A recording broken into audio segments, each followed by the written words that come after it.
ভিতরে কে? আমি বললাম ম্যাডাম আমি হেফাজতের আমির।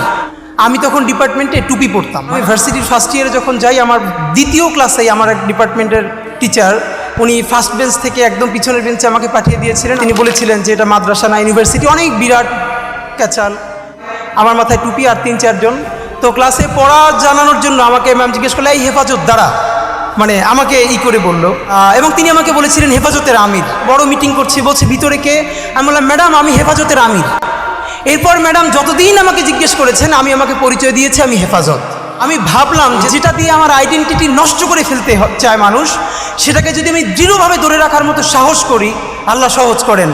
প্রকাশ্য দিবালোকে শিশু থেকে শুরু করে বৃদ্ধ মানুষকে ঢাকায় ডেকে চতুর্দিক বন্ধ করে ঘন্টার মধ্যে 1.5 লক্ষ বুলেট ছুঁড়ে গণহত্যা করা যাবে না, এবং এটা গণহত্যা।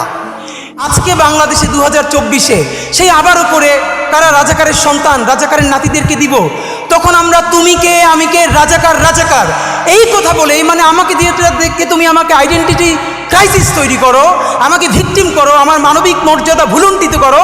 আমি সেটা তো তোমার কি? আমি রাজাকার তো তুই কি? এই কথা বলেই কিন্তু আমরা রাজপথে নেমে এসেছিলাম এবং মসনদ ভেঙে গেছে।